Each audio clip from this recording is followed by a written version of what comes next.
व्याख्यामुद्रां करसरसिजैः पुस्तकं शङ्खचक्रे विप्रद्भिन्नस्फटिकरुचिरे पुण्डरीके निषण्णः अम्लानश्रीरमृतविशदेरंशविप्लावयन् मामाविर्भूयादनगमहिमा मानसे वागधीशः नमस्ते प्राणेश प्रणतविभवायावनिमगाः नमस्वामिन् रामप्रियतमनमन् गुरुगुण नमस्तुभ्यं भीमप्रबलतमकृष्णेष्ट भगवन् नमः श्रीमन्मध्वप्रदिश सुदर्शन्नो जय जय श्रीगुरुभ्यो नमः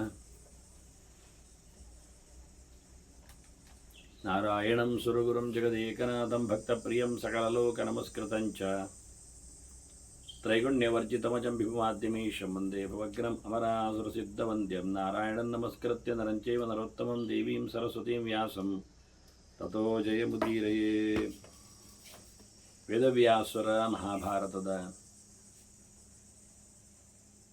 ಚಿಂತಕರಿಗೆ ವಂದನೆಗಳು.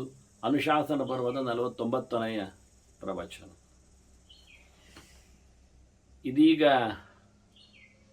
ಶಿವನಾಮ ಚಿಂತನೆಯಲ್ಲಿ ಧರ್ಮರಾಜ ನೆಲೆಗೊಂಡಿದ್ದರೆ ಭೀಷ್ಮರು ಅದು ಶೈವಶಾಸ್ತ್ರದ ಒಂದು ವ್ಯಾಪ್ತಿಯಲ್ಲಿ ಬರಲಿಕ್ಕೆ ಹೋಗಿ ಅದನ್ನು ಕೃಷ್ಣನೇ ಹೇಳಲಿ ಅಂತ ಅತ್ತನ ವಿಷಯವನ್ನು ತಿರುಗಿಸಿದ. ಅದಾಗಲೇ ಕೃಷ್ಣನ ವಿಶ್ವರೂಪವನ್ನು ಕಂಡವ ಭೀಷ್ಮ ಅರ್ಜುನ ಕಾಣುವಾಗ. ಅದಾಗಲೇ ಕೃಷ್ಣ ಅರ್ಜುನನಿಗೆ ಅನನ್ಯಾಶ್ಚಿಂತೆಯಂತೋ ಮಾಂ ಯೇ ಜನ ಪರ್ಯುಪಾಸತೆ ಅಂತ ಹೇಳಿ ಬೇರೆ ಯಾರನ್ನೂ ಉಪಯೋಗಿಸಿಕೊಳ್ಳದೆ ನನ್ನನ್ನು ಪ್ರೀತಿಸಬೇಕು ಅಂತ ತೋರಿಸಿಕೊಟ್ಟವ. ಆದಾಗ್ಯೂ ರಣಾಂಗಣದಲ್ಲಿ ಅರ್ಜುನನನ್ನು ಗಟ್ಟಿ ಮಾಡಲಿಕ್ಕೆ ಅವನು ಇಂದ್ರ ಅವತಾರ ಅಂತ ಇಟ್ಟುಕೊಂಡಾಗ ಅವನಿಗೆ ಅಧಿಕೃತವಾದ ಹತ್ತಿರದ ಗುರುವಾಗಿ ಶಿವ, ಆನಂತರದ ಗುರುವಾಗಿ ಬ್ರಹ್ಮ, ಅದಕ್ಕೂ ಮೇಲಕ್ಕೆ ದೇವರು ಅಂತ ಕ್ರಮ. ಹಾಗಾಗಿ ತಾನುಪದೇಶ ಮಾಡಿದರು ಹತ್ತಿರದ ಟೀಚರಿಂದ ಅವನಿಗೆ ಉಪದೇಶ ಆಗಲಿ ಅಂತ ಹೇಳಿ, ಅದಕ್ಕಿಂತ ಜಾಸ್ತಿ ಇದ್ದವನಿಗೆ ಜಾಸ್ತಿ ಆಗ್ತದೆ ಅಂತ ಹೇಳಿ ನಡುವೆ ಸ್ವಪ್ನದಲ್ಲಿ ಕೈಲಾಸಕ್ಕೆ ಶಿವನ ಬಳಿಗೆ ಕರ್ಕೊಂಡು ಹೋಗಿ ಅವನು ಹಿಂದೆ ಏನು ಸಾಧನೆ ಮಾಡಿದ ಇಂದ್ರಕೀಲದಲ್ಲಿ ತಪಸ್ಸು ಮಾಡಿ ಪಾಶುಪತವನ್ನು ಪಡೆದ ಅದನ್ನು ಮತ್ತೆ ನೆನಪಿಸಿ. ಹಾಗಾಗಿ ಅರ್ಜುನನು ಸಂಪಾದನೆ ಮಾಡಿದ ಆಯುಧಗಳನ್ನೆಲ್ಲ ಶಿವನಿಂದಲೇ, ತಪಸ್ಸಿನಿಂದ. ಹೀಗಾಗಿ ಅವನಿಗೂ ಸಹ ಕೃಷ್ಣ ಮಾಡಿಸಿದ್ದು ಶಿವನ ಸಂಪರ್ಕದಲ್ಲಿ ಅಷ್ಟು ಸಾಕು ಅಂತ ಈ ಹೋರಾಟಕ್ಕೆ. ಆದ್ದರಿಂದ ಭೀಷ್ಮರು ಇದನ್ನೆಲ್ಲ ಗಮನಿಸಿಯೇ ಕೃಷ್ಣನಲ್ಲಿ ಶಿವನ ವೈಭವದ ಬಗ್ಗೆ ಹೇಳುವಂತಾಗಲಿ ಅಂತ ಕೇಳಿಬಿಟ್ಟ.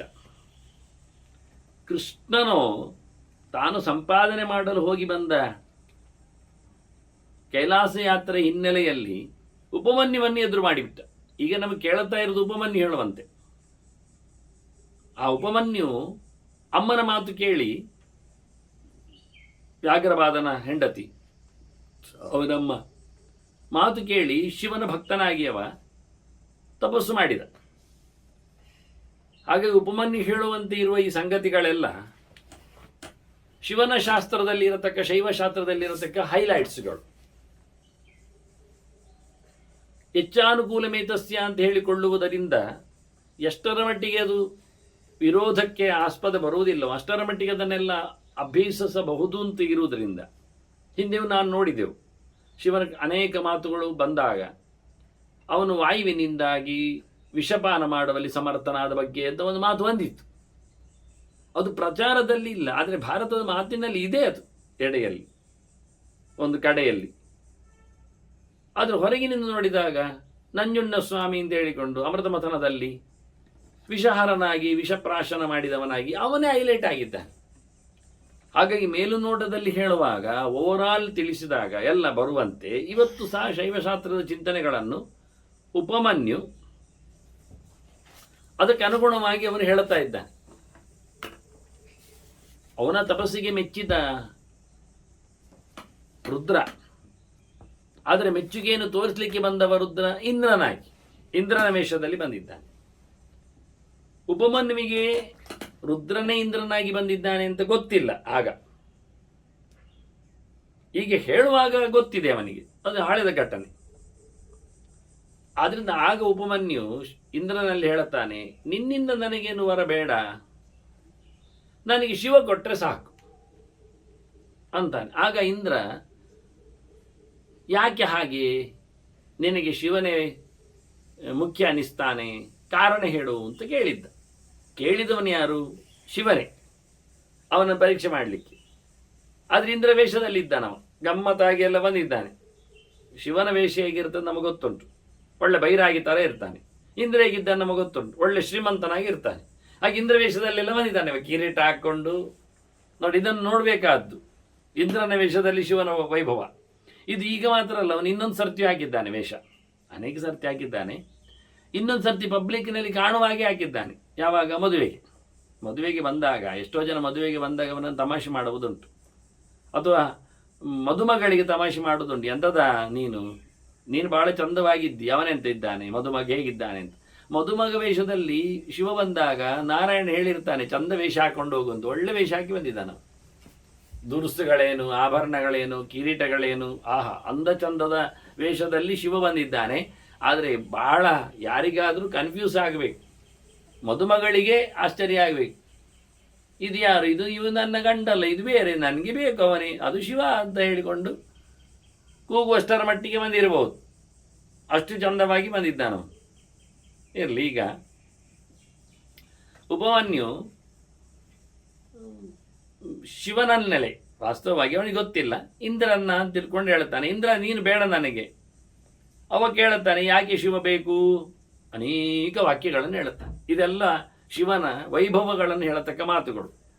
ಕೆಲವು ಸ್ವಲ್ಪ ಅರ್ಥಗಳಲ್ಲಿ ನಾವು ಆಚೀಚೆ ನೋಡಬೇಕಾಗ್ತದೆ ಮಾತುಗಳನ್ನು ಕೇಳುವಾಗ. ನಾನು ಒಂದೊಮ್ಮೆ ಅದನ್ನು ಹೇಳುತ್ತಾ ಹೋಗ್ಬೋದು ಅಡ್ಡಾದಿಡ್ಡಿಯಾಗಿ ಸ್ವಲ್ಪ. ಹಾಗಾಗಿ ಅದನ್ನೆಲ್ಲ ಅಧಿಕ ಪ್ರಸಂಗ ಅಂತ ಹೇಳಲಿಕ್ಕೆ ಆಗುವುದಿಲ್ಲ, ಅರ್ಥ ಮಾಡಿಕೊಳ್ಳಿಕ್ಕೆ ಅದು ಬೇಕಾಗ್ತದೆ. ಅಂದರೆ ಅಲ್ಲಿ ಇಣುಕಿದೆ ಹೇಗೆ ಆ ತಾತ್ಪರ್ಯ, ಅಡಗಿದೆ ಹೇಗೆ ಅದರ ರಹಸ್ಯ, ಅದು ಬಿತ್ತರಗೊಂಡಿದೆ ಹೇಗೆ ತನ್ನ ಶಬ್ದದ ಜಾಲರಿಯಲ್ಲಿ ಅನ್ನುವುದನ್ನು ನಾವು ಗಮನಿಸ್ತಾ ಹೋದರೆ, ಮತ್ತೆ ನಾವು ಅದಕ್ಕೋಸ್ಕರ ಮತ್ತೆ ನಿಶ್ಚಯಾತ್ಮಕವಾದಂಥ ವಾಕ್ಯಗಳೇನು ಅಂತ ಪೂರ್ವ ವಿಮರ್ಶೆ ಮಾಡಬೇಕಾಗಿಲ್ಲ. ಈ ಹಂತದಲ್ಲಿ ಉಪಮನ್ಯು ಹೇಳತಕ್ಕಂತಹ ಶಿವನ ವೈಭವ, ಯಾಕೆ ಶಿವ ಬೇಕು ಅನ್ನುವುದರ ಬಗ್ಗೆ ಕೆಲವು ಮಾತುಗಳು ಒಮ್ಮೆಲೆ ಮುಗಿಯುವುದಿಲ್ಲ, ನಮಗೆ ಗೊತ್ತಿದೆ. ಯಾಕೆಂದರೆ ನಾವು ಎಡೆಯಲ್ಲಿ ಶಿವನ 1008 ನಾಮಗಳ ಚಿಂತನೆಯನ್ನು ಆರಂಭ ಮಾಡ್ತಾ ಬಂದಿದ್ದೇವೆ. ಅದು ಮುಂದುವರಿತಾ ಇರಬೇಕು, ಪ್ರತಿನಿತ್ಯ ಒಂದಿಷ್ಟು ಮಾಡಿಕೊಂಡಾಗಿ. ಎಷ್ಟು ಹೊತ್ತಿಗೆ ಅದು ಅನುಗುಣ ಆಗುತ್ತಾ ಲೆಕ್ಕಾಚಾರದಲ್ಲಿ ಅದರ ತೇಪೆ ಕಾರ್ಯಕ್ರಮ.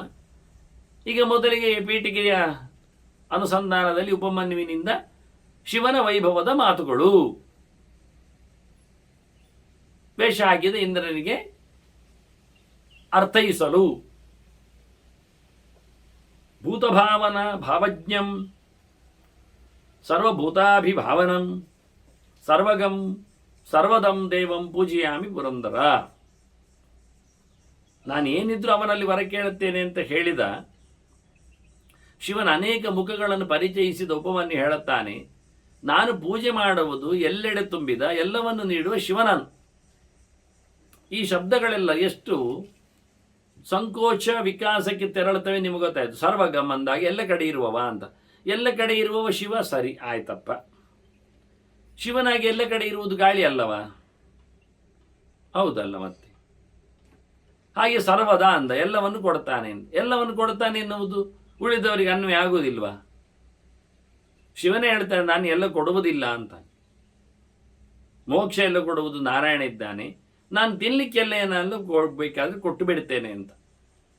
ಅವನ ಆಯುಷ್ಯವನ್ನು ಕೊಡುವವ, ಬಿಡುಗಡೆಯನ್ನು ಕೊಡುವವಲ್ಲ, ಮೋಕ್ಷವನ್ನು ಕೊಡುವವಲ್ಲ. ಹಾಗಾಗಿ ಎಲ್ಲವನ್ನು ಕೊಡ್ತಾನೆ ಎನ್ನುವುದರಲ್ಲಿ ನಾವು ಸಂಕೋಚ ಮಾಡ್ತೇವೆ. ಈ ಪ್ರಕಾರ ಕೊಡುವವರು ಸುಮಾರು ಜನ ಇರ್ತಾನೆ. ಆದರೆ ಶಿವನಷ್ಟು ಇಲ್ಲ ಹೇಳಿದರೆ ಅದು ಚಂದ. ಅದು ಅವರವರ ಯೋಗ್ಯತೆ ಅಂತ ಅವರವರ ಇರುವುದರಿಂದ ಯಾರು ಯಾರಾಗಿರುವುದೇ ಇಲ್ಲ, ಅವರವರ ಗಿರಡೆಗಳಲ್ಲೇ ಅವರು ಇರ್ತಾರೆ. ಅವರಿಗಿಂತ ಮೇಲಿನವರ ಬಗ್ಗೆ ಅಲ್ಲ ಈಗ ಮಾತು. ಅಂದು ಎಲ್ಲವನ್ನು ಕೊಡುವವನು ಬ್ರಹ್ಮನಿದ್ದಾನೆ, ಅದು ಸತ್ಯವೇ? ಎಲ್ಲ ಕಡೆ ತುಂಬಿದ್ದಾನವನು, ಅದು ಸರಿಯೇ? ಹಾಗಾಗಿ ಕೆಲವು ಅಂಶಗಳಲ್ಲಿ ಇನ್ನೊಬ್ಬರಿಗೂ ಅನ್ವಯ ಆಗುವಾಗಿರುತ್ತದೆ. ಆದರೂ ಇವನು ಇದ್ದಾನಲ್ಲ ಹೇಳುವುದೊಂದು ದೊಡ್ಡ ಸಂಗತಿ ವಾಸ್ತವವಾಗಿ. ಅಂತ ದೇವರನ್ನು ನಾನು ಪೂಜೆ ಮಾಡ್ತಾ ಇದ್ದೇನೆ. ಭೂತ ಭಾವನ ಭಾವಜ್ಞಂ, ಭೂತಾನ್ ಭಾವಯತಿ ಇತಿ ಭಾವನಃ ಅಂತ ಅರ್ಥ. ಸೃಷ್ಟಿಶ್ಚ ಸಂಹಾರ ಸೃಷ್ಟಿ ಸ್ಥಿತಿಶ್ಚ ಸಂಹಾರ ಭಾವನಂ ಸಮುದಾಹರತಂ ಅಂತ ಕ್ರಮ. ಭಾವನ ಅಂದರೆ ಏನು? ಸೃಷ್ಟಿಯನ್ನು, ಸಂಹಾರವನ್ನು, ಸ್ಥಿತಿಯನ್ನು ಮಾಡಿಕೊಳ್ಳುವವನು ಅಂತ ಅರ್ಥ, ನೋಡಿಕೊಳ್ಳುವವನು ಅಂತ ಅರ್ಥ, ನಡೆಸುವವನು ಅಂತ ಅರ್ಥ. ಯಾಗಳಿಗೆ? ಭೂತಗಳಿಗೆ. ಇಲ್ಲಿ ಪಂಚಭೂತಗಳು ಲೆಕ್ಕಾಚಾರದಲ್ಲಿವೆ.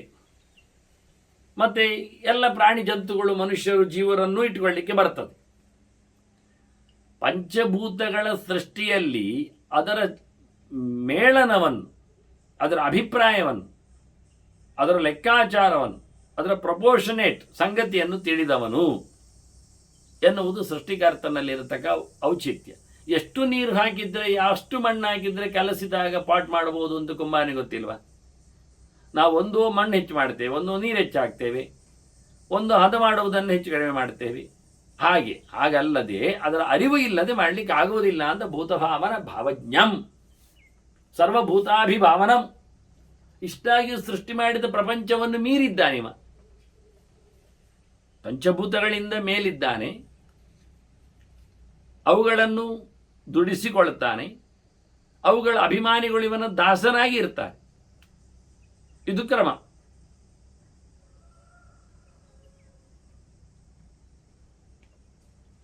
ಹೀಗಾಗಿ ನಾನು ಅವನನ್ನು ಪೂಜೆ ಮಾಡುತ್ತೇನೆ, ಎಲ್ಲೆಡೆ ತುಂಬಿದವನನ್ನು, ಎಲ್ಲ ಭೂತಗಳಿಗೆ ಮೇಲಕ್ಕೆ ನಿಂತವನು, ಪೂಜನೀಯನಾಗಿ ನಿಂತವನು ಅಂತ. ಮತ್ತೆ ಇಲ್ಲಿ ಕೇಳು, ಪಂಚಭೂತಗಳ ಸೃಷ್ಟಿ ಯಾರು ಮಾಡಿದ್ದು? ಅದರ ಜೊತೆಯಲ್ಲಿ ಮನಸ್ಸನ್ನು, ಆರನೆಯ ಸಂಗತಿಯನ್ನು ಯಾರು ತಂದದ್ದು ಇಂದ್ರಿಯಗಳ ಆಚೆಗೆ? ಹಾಗೆ ಇವೆಲ್ಲದರ ಸೃಷ್ಟಿ ಮಾಡಿದವನು ಶಿವ ಅಲ್ಲದಿನ್ಯಾರು ಬೇರಿದ್ದಾನೆ? ಸೃಷ್ಟಾಚೈಷಾಂ ಭವೇದ್ಯೋ ಅನ್ಯ ಬ್ರೂಹಿ ಕ ಪರಮೇಶ್ವರಾತ್. ಶಿವನಲ್ಲದೆ ಬೇರೆ ಯಾರಾದರೂ ಪಂಚಭೂತಗಳ ಸೃಷ್ಟಿ ಮಾಡಿದರೆ ಹೇಳು. ಅಂತರಿಂದ್ರಿಯದ ಮನಸ್ಸಿನ ಸೃಷ್ಟಿಕರ್ತರು ಯಾರು? ಶಿವ. ಅಷ್ಟು ಮಾತ್ರ ಅಲ್ಲ, ಮನಸ್ಸು, ಬುದ್ಧಿ, ಅಹಂಕಾರ, 10 ಇಂದ್ರಿಯಗಳು, ಅದರ ದೇವತೆಗಳು, ವಿಶೇಷವಾಗಿ ಪಂಚಭೂತಗಳ ತನ್ಮಾತ್ರೆಗಳಿಗೆ ಇವನ ಮಡದಿಯರಿಂದ ಸೂರು ಅಭಿಮಾನಿಗಳು. ಇವರನ್ನೆಲ್ಲ ಸೃಷ್ಟಿ ಮಾಡಿದವನು ಯಾರು? ಕೋನ್ಯಸ್ತಿ ಪರಮಃ ಶಿವಾತ್. ಹಾಗಾಗಿ ಶಿವನಿಗಿಂತ ದೊಡ್ಡವ ಯಾರಿದ್ದಾನೆ? ನೋಡಿ, ಪಂಚಭೂತಗಳು, ಪಂಚ ತನ್ಮಾತ್ರೆಗಳು, ಅವುಗಳು ಉಪಯೋಗಿಸಿಕೊಳ್ಳತಕ್ಕಂಥ 10 ಇಂದ್ರಿಯಗಳು, ಅದರೊಟ್ಟಿಗೆ ಒಳಗಿನ ಇನ್ನೊಂದು ಇಂದ್ರಿಯ ಮನಸ್ಸು, ಅದರ ಪಕ್ಕದಲ್ಲಿದ್ದು ಬುದ್ಧಿ, ಇದಿಷ್ಟನ್ನು ಅದನ್ನು ಅನುಭವಿಸುವ ಅಹಂಕಾರ, ಇಷ್ಟು ಶಿವನ ಕೈಯಲ್ಲಿ ಉಂಟು. ನೋಡಿ, ಇಲ್ಲಿ ಹೇಳ್ತಾ ಬಂದಾಗ ಮತ್ತೆರಡು ವಿಷಯವನ್ನು ಬಿಟ್ಟರು ಅವರು. ಮಹತ್ತತ್ವವನ್ನು, ಅಹಂಕಾರ ತತ್ವವನ್ನು ಹೇಳಿದ್ರು, ಮಹತ್ತತ್ವವನ್ನು, ಪುರುಷ ತತ್ವವನ್ನು ಮಾತಾಡಲಿಲ್ಲ. ಇನ್ನಿರುವುದು ಮುಂದಕ್ಕೆ ಹೋದ್ರೆ ಪುರುಷನಾಗಿ ಚತುರ್ಮುಖ ಬೇಕಾದ್ರೆ ವಿಜ್ಞಾನಮಯ ಕೋಶದವ, ಅವನನ್ನು ಬೇಕಾದ್ರೆ ಮಹತ್ತತ್ವ ಕರೀಲಿಕ್ಕೆ. ಅದರ ಆಚೆಗೆ ಅವ್ಯಕ್ತನಾದ ಮಹಾಲಕ್ಷ್ಮಿ, ಅದಕ್ಕೂ ಆಚೆಗೆ ಪರಮಪುರುಷನಾದ ನಾರಾಯಣ. ಲಕ್ಷ್ಮೀನಾರಾಯಣ ಹೊರತುಪಡಿಸಿ ಒಂದು ಮಹತ್ತತ್ವದ ಬಗ್ಗೆ ಮಾತಾಡಲೇ ಇಲ್ಲ ಇಲ್ಲಿಗೆ.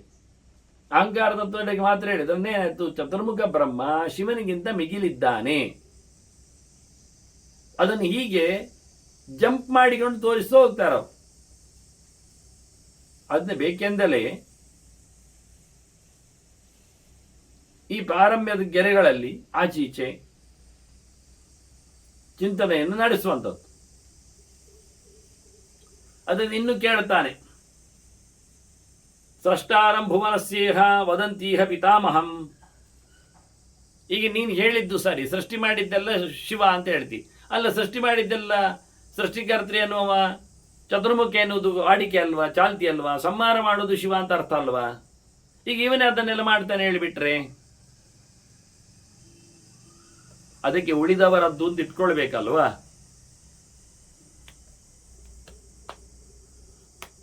ಯಾಕೆಂದ್ರೆ ಶಿವನು ಒಂದು ದಿವಸ ಸಂಹಾರನ ಆಗ್ತಾನಲ್ಲ, ಅವನು ಒಂದಿನ ಸೃಷ್ಟಿಯಲ್ಲಿ ಬಂದಿದ್ದಾನಲ್ಲ.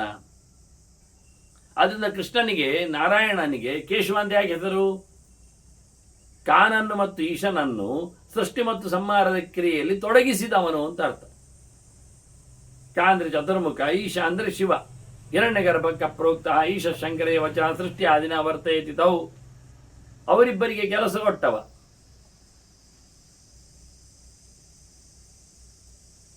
ಹಾಗಾಗಿ ಸಣ್ಣ ಪುಟ್ಟದಾದ ವ್ಯವಹಾರಗಳನ್ನು ಇಟ್ಟುಕೊಂಡು ನಾವು ಹೇಳ್ತೇವೆ, ದೊಡ್ಡದಾದದ್ದನ್ನು ಇಟ್ಟುಕೊಂಡು ಹೇಳಲಿಕ್ಕೆ ಬರುವುದಿಲ್ಲ. ಸಂಪೂರ್ಣವಾದ ಸೃಷ್ಟಿ, ಸಂಪೂರ್ಣವಾದ ಲಯ ಎನ್ನುವಾಗ ಅವನೇ ಲಯನಾಗ್ತಾನಲ್ಲ, ಶಿವನೇ.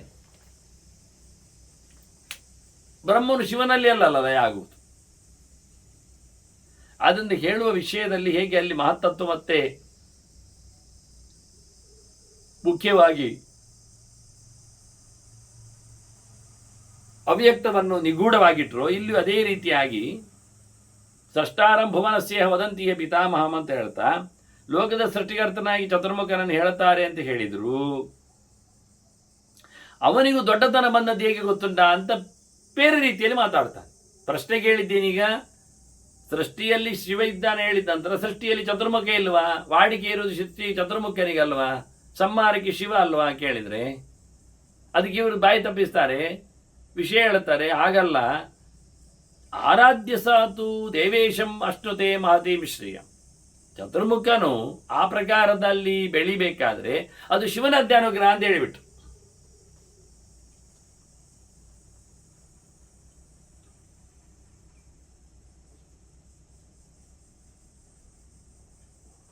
ಇಲ್ಲಿ ವೇದಮಂತ್ರಗಳು ಏನು ಹೇಳ್ತಾವೆ? ಶಿವನನ್ನು ಬ್ರಹ್ಮ ಬಂದಾಗ ಇರಲಿಲ್ಲ ಅಂತಾವೆ. ಅವನು ಬಂದ ಬಳಿಕ ಶಿವ ಬಂದದ್ದು. ಅಂದ್ರೆ ಏನಾಯಿತು? ಮೊದಲು ಶಿವ ಕೂತಿದ್ದಾನೆ, ಧ್ಯಾನ ಮಾಡ್ತಾ ಜಪ ಮಾಡ್ತಾ. ಬ್ರಹ್ಮ ಮೊದಲು ಕೂತಿದ್ದಾನೆ, ಮತ್ತೆ ಶಿವನ ಸೃಷ್ಟಿಯಾಗಿದೆ ವಾಸ್ತವವಾಗಿ. ಹಾಗಾದ್ರೆ ಯಾರು ಪೂಜೆ ಮಾಡಿದ್ದು ಹೇಳಬೇಕು ನೀವು? ಇವರು ಹೇಳ್ತಾರೆ ಶಿವನನ್ನು ಪೂಜೆ ಮಾಡಿಯೇ ಬ್ರಹ್ಮನಿಗೆ ಐಶ್ವರ್ಯ ಬಂದದ್ದು ಅಂತ. ಒಪ್ತಾರೆ ಯಾರಾದ್ರು? ಅದಕ್ಕೆ ಅರ್ಥ ಏನು ಮಾಡುವ ಹಾಗಾದ್ರೆ ಹೇಳಿದರೆ, ಹೊರಗಿನಿಂದ ನೋಡುವಾಗ ಶಿವನನ್ನು ಪೂಜೆ ಮಾಡಿದ ಕಂಡಿದೆ, ಶಿವನೊಳಗಿನ ನಾರಾಯಣನನ್ನು ಮೆಚ್ಚಿಸಿದ್ದಾನೆ ಅಂತ. ಪ್ರತೀಕದ ಉಪಾಸನೆಗಳಲ್ಲಿ ಏನು ತಪ್ಪಿಲ್ಲ ಅಂತ. ಮಕ್ಕಳಿಗೆ ಊಟ ಆದ ತಕ್ಷಣ, ಸಣ್ಣವರಿದ್ದಾರೆ ಹೇಳಿ ಅವ್ರಿಗೆ ಊಟ ಹಾಕಿದ ತಕ್ಷಣ ನಾವು ಅದು ದೇವರಿಗೆ ಅಲ್ಲ ಹೇಳ್ತೇವಾ? ಮಕ್ಕಳೊಳಗಿನ ದೇವರು ಅಂತ ಹೇಳ್ತೇವೆ, ಹೇಳಬಾರ್ದು ಅಂತ ಉಂಟಾ? ಹಾಗೆ ಇಲ್ಲಿ ಬಹಳ ಚಂದವಾಗಿ ಆರಾಧ್ಯ ಸತು ದೇವೇಶಂ, ದೇವೇಶ ಶಬ್ದ ಅದಕ್ಕೆ ಆಗಿತ್ತು. ಈಶ ಶಬ್ದ ಬಂದಿದೆ, ಈಶ್ವರ ಆಯಿತು. ದೇವ ಯಾಕೆ ಶಬ್ದ ಬೇಕು? ಈಶನ ದೇವನನ್ನು ಪೂಜೆ ಮಾಡಿತ್ತು. ನೋಡುವಾಗ ಹೊರಗಿನಿಂದ ಲಿಂಗಪ್ಪನಿಗೆ ಪೂಜೆ ಮಾಡಿದಾಗೆ ಕಾಣ್ತದೆ. ಇವ ಉಪವನ್ನಿ ಹೇಳುತ್ತಾನೆ, ಶಿವನನ್ನು ಪೂಜೆ ಮಾಡಿಯೇ ದೊಡ್ಡ ಮಟ್ಟಿನ ಬ್ರಹ್ಮಾಂಡದ ಅರಸೊತ್ತಿಗೆಯನ್ನು ರುದ್ರದೇವರು ಪಡೆದದ್ದು ಅಂತ. ಅಲ್ಲ, ಬ್ರಹ್ಮಾಂಡದ ಅರಸೊತ್ತಿಗೆಯನ್ನು ಬ್ರಹ್ಮದೇವರು ಪಡೆದದ್ದು ಅಂತ ಹೇಳ್ತಾನೆ. ಆದ್ದರಿಂದ ಶಿವನಿಗಿಂತ ಮಿಗಿಲಿ ಯಾರುಂಟು ಅಂತ ಕೇಳಿಕಿದ್ದು ಅಂದವರು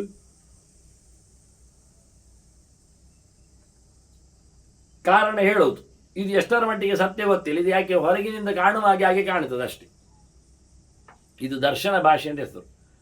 ಹೀಗೆ ಹೇಗೆ ಕೃಷ್ಣ ತಪಸ್ಸು ಮಾಡಿದ ಅಂತ ಕಾಣ್ತದೆ, ಅದನ್ನು ಹೊರಗೆ ಹೋಗಿ ಬರೀತಾರೆ. ಕೃಷ್ಣ ತಪಸ್ಸು ಮಾಡಿದ, ಅವನು ಎಂತ ಮಾಡಿದ್ದು ಗೊತ್ತುಂಟು ಇವರಿಗೆ? ಯಾರನ್ನು ಯೋಚನೆ ಮಾಡಿದ್ದಾನೆ ಹೇಳಿದ್ನ? ಕೃಷ್ಣ ಏನೋ ಹೇಳಿದ, ಶಿವ ಏನೋ ಹೇಳಿದ, ಹೀಗೆ ಮಾಡು ಅಂತ ಅಷ್ಟೇ. ಅವ ಹೇಗೆ ಮಾಡಿದ್ದಾನೆ ಯಾರಿಗೆ ಗೊತ್ತುಂಟು? ಅದು ನಿಗೂಢ, ಅದು ಊಹೆ. ಆದ್ದರಿಂದ ಇಲ್ಲಿ ಬಹಳ ಚಂದವಾಗಿ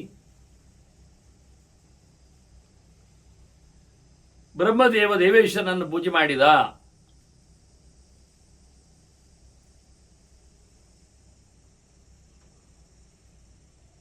ಅನ್ನುವ ವಾಕ್ಯಗಳು ಸಂಕೋಚವಾದ ಅರ್ಥವನ್ನು ಪಡಿತವೆ. ಒಳಗಿರತಕ್ಕ ಭಗವಂತನನ್ನು ಪೂಜೆ ಮಾಡಿದ್ದೆ ಅನ್ನೋ ಅರ್ಥದಲ್ಲಿ.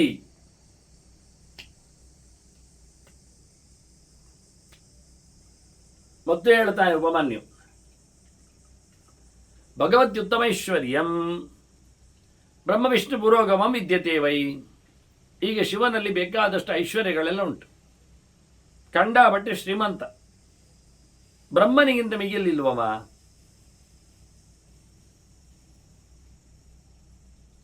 ಹಾಗೆ ವಿಷ್ಣುವಿಗಿಂತ ಹೆಚ್ಚಿಲ್ವಾ ಅವನ ಕೈಯಲ್ಲಿ? ಕೇಳ್ತಾ. ಯಾವುದೇ ಇರಲಿ, ಜ್ಞಾನಭಕ್ತಿ ವೈರಾಗ್ಯ ಇರಲಿ, ಸಂಪತ್ತಿರಲಿ, ಆರೋಗ್ಯ ಇರಲಿ, ಏನು ಬೇಕಾದ್ರೆ ತಗೊಳ್ಳಿ, ಶಿವನಲ್ಲಿ ಇರುವಂಥದ್ದು ಅದು ಬ್ರಹ್ಮ ವಿಷ್ಣುವರಿಗಿಂತ ಮಿಗಿಲಾಗಿ ಉಂಟು ಹೇಳುವುದು ಯಾವ ಪ್ರಕಾರದಲ್ಲಿಯೂ ಕಾಣುವುದಿಲ್ಲ. ಮತ್ತೆ ಬಂದದ್ರಿಂದ ಆದರೆ ಓವರ್ ಆಲ್ ಮೇಲಿಂದ ಹೇಳುವಾಗ ಹಾಗೆ ಹೇಳಲಿಕ್ಕೆ ಬರ್ತದೆ. ಅದಕ್ಕೆ ಅರ್ಥ ಏನು ಮಾಡುವ ಅಂದರೆ ಬ್ರಹ್ಮ ವಿಷ್ಣುಗಳು ಎದುರಾಗಿ ನಿಂತು ಕೊಟ್ಟದ್ದನ್ನು ಇಟ್ಟುಕೊಂಡಾಗ ಅವರು ಮೊದಲು ಅನುಭವಿಸಿದ್ದು ಸಂಪತ್ತು ಇವನಿಗೆ ಕೊಟ್ಟದ್ದು.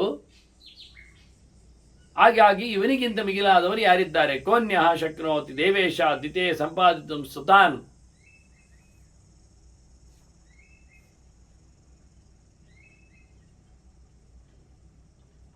ಅದರಂತೆ ದೈತ್ಯರು ದೇವತೆಗಳ ವಿರೋಧಿಗಳು, ಆದರೆ ಶಿವನಿಗೆ ಭಾರಿ ಅಚ್ಚುಮೆಚ್ಚು, ಶಿವ ಅವರಿಗೆ ಭಾರಿ ಅಚ್ಚುಮೆಚ್ಚು. ಹೀಗಾಗಿ ಈ ಪ್ರಕಾರದಲ್ಲಿ ಇರಲಿಕ್ಕೆ ಹೋಗಿಯೇ ಶಿವನು ಅವರಿಗೆ ಬೇಕಾದ್ದನ್ನು ಕೊಡುವ ಮೂಲಕ ಅವರ ಪ್ರೀತಿಗೆ ಸಂಬಂಧಕ್ಕೆ ಕಾರಣನಾಗ್ತಾನವ.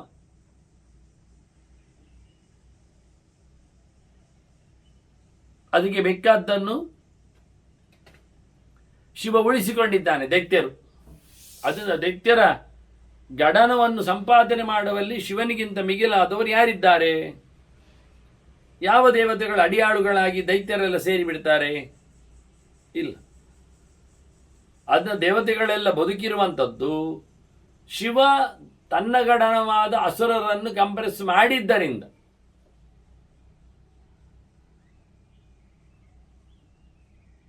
ಆದರೂ ಕೆಲವೊಂದು ಕೃಷ್ಣನ ಯುದ್ಧಗಳಲ್ಲಿ ಬಂದಿದ್ದಾರೆ ಕಾಣಿಸಿಕೊಳ್ಳುವ ಹಾಗೆ. ಬಾಣಾಸುರನ ಪ್ರಕರಣ ಇಲ್ಲಿ ಶಿವನ ಎದುರಲ್ಲಿ ಹೋರಾಟ ಮಾಡಿದ್ದುಂಟಲ್ಲ, ಅದರಂತೆ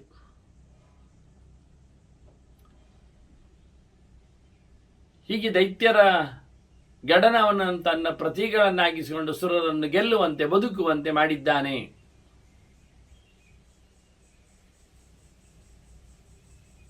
ಇನ್ನೂ ಒಂದು ಶಿವನ ಬಗ್ಗೆ ವೈಶಿಷ್ಟ್ಯವನ್ನು ಹೇಳುವುದಾಗಿದ್ದರೆ, ದಿಕ್ಕಾಲ ಸೂರ್ಯ ತೇಜಾಂಸಿ ಗ್ರಹವಾಯು ಇಂದು ತಾರಕಾ ವಿದ್ಧಿ ತ್ವೇತೆ ಮಹಾದೇವಾತ್. ಶಿವನಿಂದಾಗಿ 3 ಕಣ್ಣುಗಳಿಂದ ವ್ಯಾಪ್ತವಾಗಿರತಕ್ಕ ಸೂರ್ಯಚಂದ್ರಾಗ್ನಿಗಳು ಇವ ಕಣ್ಣನ್ನು ಮಿಟುಕಿಸಿದರೆ ಅವರದ್ದು ಆ ಸ್ಥಾನಮಾನ ತಪ್ತದೆ.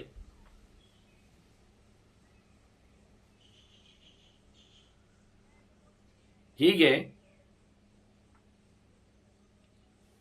ದಿಕ್ಕು, ಕಾಲ, ಸೂರ್ಯ, ತೇಜಸ್ಸು, ಗ್ರಹ, ವಾಯು, ಇಂದು, ನಕ್ಷತ್ರಗಳು ಇವೆಲ್ಲವೂ ಸಹ ತಮ್ಮ ತಮ್ಮ ಅಧಿಕಾರಗಳನ್ನು ನಡೆಸುವಲ್ಲಿ ಶಿವನ ವಿಶೇಷವಾದಂತಹ ಅನುಗ್ರಹ,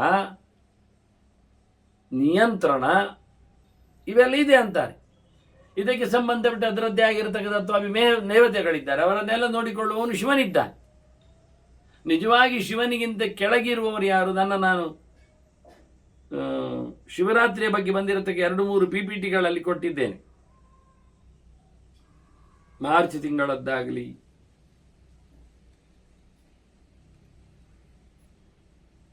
ಮೇ ತಿಂಗಳದ್ದಾಗಲಿ ಕೆಲವು PPTಗಳಲ್ಲಿ ಶಿವ ಅವನಿಗಿಂತ ಮಿಗಿಲಾದವರ ಬಗ್ಗೆ, ಶಿವ ತತ್ವದ ಬಗ್ಗೆ ಅನೇಕ ಮಾಹಿತಿಗಳನ್ನು ಅಲ್ಲಿಂದ ಇಲ್ಲಿತ್ತು. ಆವಾಗ ಹೇಗೆ ಈಶ ಮತ್ತು ಕಾಯಿ ಎನ್ನುವಲ್ಲಿ ಚತುರ್ಮುಖ ಮತ್ತು ರುದ್ರ ಅವರಿಬ್ಬರಿಗೆ ಸೃಷ್ಟಿ ಮತ್ತು ಸಂಹಾರದ ವೃತ್ತಿಯನ್ನು ಕೊಟ್ಟ ಅಂತ ನಾವು ಗಮನಿಸ್ತೇವೆ ಕೇಶವನಾಮದಲ್ಲಿ. ಅದರಂತೆ ಇಲ್ಲಿ ಸಹ ದಿಗಭಿಮಾನಿ ದೇವತೆಗಳು ಶಿವನಿಗಿಂತ ಕಮ್ಮಿಯವರು.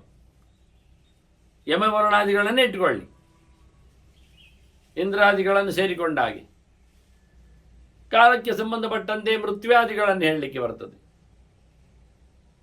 ಮತ್ತೆ ಸೂರ್ಯ, ಚಂದ್ರ, ತೇಜಸ್ಸು, ಅಗ್ನಿ ಅಂದರೆ ಇವೆಲ್ಲ ಅವನದ್ದು ಕಣ್ಣುಗಳು, ಆಶ್ರಯವನ್ನು ಪಡೆದಿದ್ದಾರೆ ಅವರ ಕಣ್ಣಿನಲ್ಲಿ.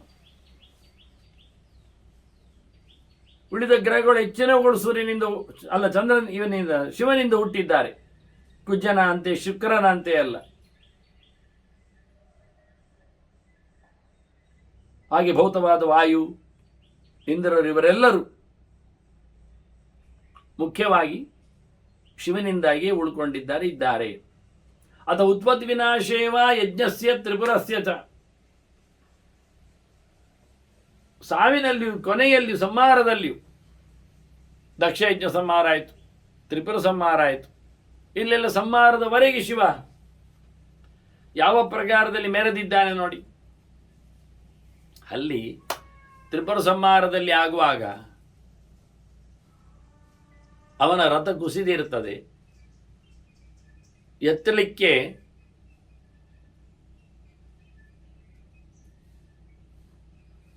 ಮುಖ್ಯವಾಗಿ ವೃಷರೂಪದಲ್ಲಿ ನಾರಾಯಣನೇ ಬಂದಿದ್ದಾನೆ.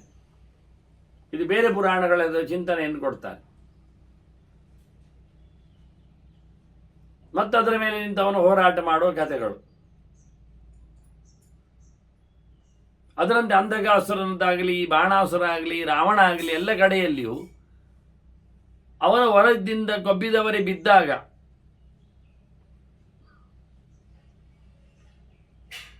ಅವನು ಭಕ್ತವಾತ್ಸಲ್ಯ ಅಂತ ಹೇಳಿಕೊಂಡು ಸ್ಪಂದಿಸಿದ್ದಿದೆ.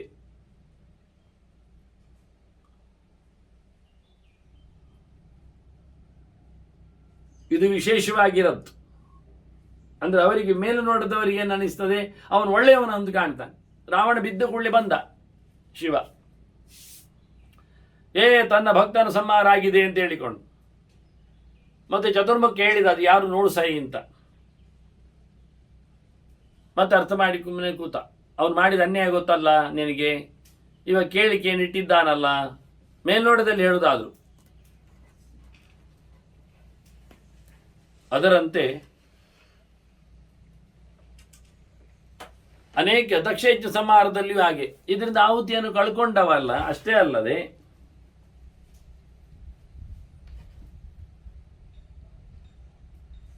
ಅವನು ಕೊನೆಗೆ ಉಳಿದ ಆಹುತಿಗಳಿಗೆ ಯೋಗ್ಯನನ್ನಾಗಿಸ್ಲಿಕ್ಕೆ ಉಳಿದವರೆಲ್ಲ ಹೇಳಿಕೊಂಡ್ರು ಕೊನೆಗೆ. ಹೀಗಾಗಿ ಯಾವುದೇ ಉದಾಹರಣೆಗಳನ್ನು ಕೊಡ್ಲಿಕ್ಕೆ ಹೋದ್ರೆ ಅದರ ಪೂರ್ವಾಪರದ ಚಿಂತನೆ ಪೂರ ಆಗದೇ ಇದ್ರೆ ತಪ್ಪು ಒಪ್ಪುಗಳನ್ನು ಸರಿಯಾಗಿ ಕೇಳುವುದಿಲ್ಲ ಆಗ್ತೇವೆ ನಾವು. ಹೀಗೆ ಹೇಳುತ್ತಾನೆ ಉಪಮನ್ಯು, ನಿನಗೆ ಜಪ ಪೂಜೆಯೆಲ್ಲ ಮಾಡುವುದಿಲ್ಲ, ನಿನ್ನನ್ನು ಹೊಗಳುವುದಿಲ್ವ ಜನರು ಅಂದ್ರೆ ಇಂದ್ರನಿಗೆ ಹೇಳುದು. ಓ ಇಂದ್ರ, ನೀನು ಸಹ ಸೇವೆನಿದ್ದಿ, ಪೂಜ್ಯನಿದ್ದಿ, ಗೌರವಕ್ಕೆ ಪಾತ್ರನಿದ್ದಿ, ನಿನ್ನನ್ನು ದೇವತೆಗಳೆಲ್ಲ ಗಣಗಳೆಲ್ಲ ಸೇರಿಕೊಂಡು ಸಂಭ್ರಮಿಸ್ತಾರೆ. ನಿನಗೆ ಹೇಗೆ ಸಾಧ್ಯ ಆಯ್ತದು? ಶಿವನ ಅನುಗ್ರಹದಿಂದ ಅಂತ ಹೇಳಿಬಿಡ್ತಾನೆ ನೇರ. ಪೂಜಿತಂ ಸಿದ್ಧ ಗಂಧರ್ವೈಹಿ ದೇವೈಶ್ಚ ಋಷಿಭಿಸ್ತತ. ಎಲ್ಲ ಜನರು ನಿನ್ನನ್ನು ಮೆಚ್ಚಿಕೊಳ್ಳುವಂಥದ್ದು ಯಾಕೆ ಕೇಳಿದರೆ ದೇವದೇವ ಪ್ರಸಾದೇನ, ಶಿವನ ಅನುಗ್ರಹದಿಂದ.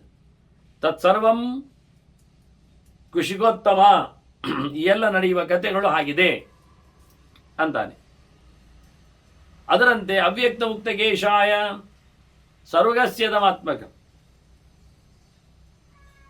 ಯಾವ ಕರ್ಮಕ್ಕಾಗಿ ಹೇಗೆ ಇರ್ತಾನೆ ಅನ್ನೋದು ಗೊತ್ತಿಲ್ಲದ ಕೂತರುಗಳನ್ನು ಕೆದರಿಕೊಂಡು ಕೂತಿರತಕ್ಕ ಆ ಶಿವನಿಗೆ, ಎಲ್ಲೆಡೆ ತುಂಬಿದ್ದವನಿಗೆ ಈ ಜಗತ್ತೆಲ್ಲ ಸಮರ್ಪಿತವಾಗಿದೆ. ಅವನಿರುವುದೇ ಎಲ್ಲ ಕಡೆ ಆಗಿಬಿಟ್ಟಿದೆ. ಎಲ್ಲರೂ ಯೋಚನೆಯಲ್ಲಿ ಕೂತ್ಕೊಳ್ಳೋದ್ರಿಂದ ಯೋಚನೆಗೆ ಕಾರಣನೇ ಶಿವನಾಗಿರ್ತಾನೆ. ಹಾಗೆ ಶರೀರದ ಅಭಿಮಾನಿ ಆಗುವಾಗಲೂ ಚೇತನಾದ್ಯೇಶು ಶಕ್ರವಿದ್ದಿ ಮಹೇಶ್ವರಾತ್. ಈ ಜಡ ಪ್ರಪಂಚ, ಜೀವ ಪ್ರಪಂಚ ಶಿವನಿಂದಾಗಿ ಮೆರೆದಿದೆ ಎನ್ನುವುದನ್ನು ತಿಳ್ಕೊ. ಭುವಾದ್ಯೇಶು ಮಹಾಂತೇಶು, ಕೆಳಗಿನಿಂದ ಹಿಡಿದು ಭೂಮಿಯಿಂದ ಹಿಡಿದು ಮಾರುಲೋಕದವರೆಗೆ ನೋಡಿ ಮಹಾಂತೇಶು ಅಂದ. ಇನ್ನು ಆಚೆ ಸತ್ಯಲೋಕ ಇಲ್ವೋ, ಅದನ್ನು ಮುಟ್ಲಿಲ್ಲ. ಅದು ಬ್ರಹ್ಮದೇವನ ಲೋಕ, ಅದರ ಹತ್ತಿರಕ್ಕೆ ಹೋಗಲಿಲ್ಲ. ಅಂದರೆ ಇಲ್ಲೇ ಕೆಲವು ಮಾತುಗಳಲ್ಲಿ ಆ ಶಬ್ದಗಳು ಅರಿತಿರುತ್ತವೆ. ಭುವಾದ್ಯೇಶು ಮಹಾಂತೇಶು, ಇಲ್ಲೆಲ್ಲ ಕಡೆ ಲೋಕಾನ್, ಇನ್ನು ಮುಂದೋದ್ರೂ ಸಹ ಲೋಕಾಂತರೇಶ್ವ, ಕಾಣದ ಲೋಕಗಳಲ್ಲಿಯೂ ಸಹ ಬೇಕಾದರೆ. ದ್ವೀಪಸ್ಥಾನೇಶು ಮೇರೋಶ್ಚ ವಿಭವೇಶು ಅಂತರೇಶು.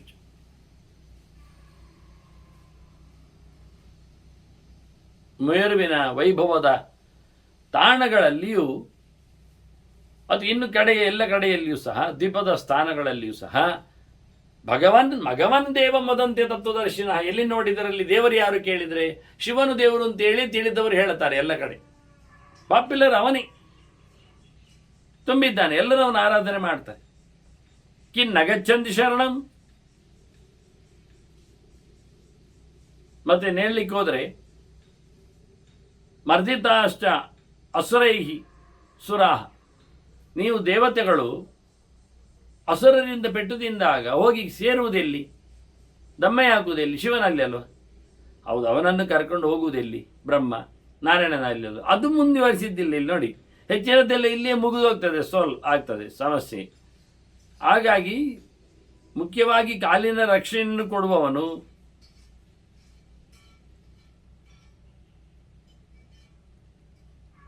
ಆ ರೀತಿಯಾಗಿ ಕೇಳಿಕೊಂಡಾಗ ಶಿವನು. ಇದನ್ನು ಉಲ್ಲೇಖ ಮಾಡ್ತಾರೆ ಅವರು ಕೂತ್ಕೊಂಡು. ಪರಸ್ಪರ ವಿನಾಶೇಷು ಸ್ವಸ್ಥಾನೇಶ್ವರ್ಯದೋ ಭವಃ.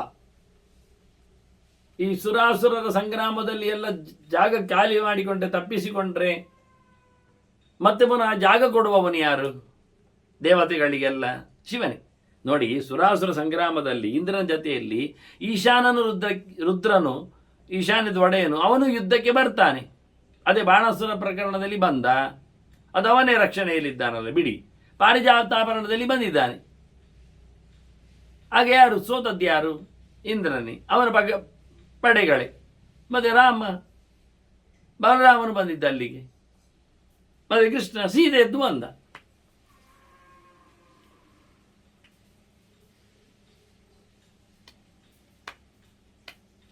ಆದ್ರಿಂದ ದೇವತೆಗಳ ಗತಿಯಲ್ಲಿಯೇ ಇದ್ದಾನೆ ಅಂತಲ್ಲ ಶಿವ. ಕೆಲವೊಮ್ಮೆ ಇರ್ತಾನೆ, ಕೆಲವೊಮ್ಮೆ ಇರುವುದಿಲ್ಲ. ಅದನ್ನ ದೈತ್ಯರ ದೇವತೆಗಳ ಕಾದಾಟದಲ್ಲಿ ದೇವತೆಗಳನ್ನು ಅವರ ಸ್ಥಾನದಲ್ಲಿ, ಅವರ ಅಧಿಕಾರದಲ್ಲಿ ಮತ್ತೆ ನಿಲ್ಲುವಂತೆ ಮಾಡುವವ ಅವನು ಶಿವನೇ, ಇನ್ಯಾರಿದ್ದ? ವರದಾನ ಅಘಾತಾಯ, ಹೊರಗೊಬ್ಬಿದವರಿಗೆ ಹೊಡಿಲಿಕ್ಕೆ ಬೇಕಾದ್ರೆ ಇವನೇ ಬರಬೇಕಲ್ಲ. ಅಂದಕ್ಕಾಗಲಿ ಯಾರಾಗಲಿ ಕೆಲವರ ಹೆಸರಲ್ಲಿ ಇಟ್ಕೊಂಡ್ರು. ಆದ್ರಿಂದ ಹೇಳು, ಬ್ರೂಹಿ ಕೋನ್ಯೋಸ್ತಿ ಪರಮೇಶ್ವರಾತ್. ಶಿವನನ್ನು ಬಿಟ್ಟರೆ ಯಾರಿದ್ದಾರೆ ಹೇಳಿ ನೀನು? ಸುರಾಸುರ ಗುರೋರ್ ವಕ್ತ್ರೇ ಯಸ್ಯ ರೇತಃ ಪುರಾಹುತಂ. ಅಗ್ನಿಯ ಬಾಯೊಳಗೆ ತಾನು ವೀರ್ಯವನ್ನು ಸುರಿಸಲಿಲ್ವಾ? ಅಂದ್ರೆ ಅವನು ಬಂದಿದ್ದ ಅತಿಥಿಯಾಗಿ ಕೊಟ್ಟು ಬಿಟ್ಟ. ಅವನಿಗೆ ಆಗಲಿಲ್ಲ, ಅದನ್ನು ಕಕ್ಕಿಕೊಂಡವ ಗಂಗಾ ಪ್ರವಾಹದಲ್ಲಿ. ಅವಳದನ್ನು ಆಗದೆ ಹುಲ್ಲಿನ ರಾಶಿಯ ಮೇಲೆ, ಜೊಂಡು ರಾಶಿಯ ಮೇಲೆ ಅದನ್ನು ದುಡಿದ್ಲು. ಅಲ್ಲಿ ಮತ್ತೆ ಮಗು ಹುಟ್ಟಿದ್ದು ತಾನೆ, ಶರವಣ ಭವ. ಹಾಗೆ ಕೇಳ್ತಾನೆ, ಯಾರಾದ್ರೂ ಹೀಗೆ ಮಾಡಿದ್ದುಂಟಾ? ಆಗಿದೆಯಾ? ಕಸ್ಯವ ಅನ್ಯಸ್ಯ ರೇತಸ್ತದ್ದು ಏನ ಹೈಮೋಗಿರಿಸ್ಕೃತ.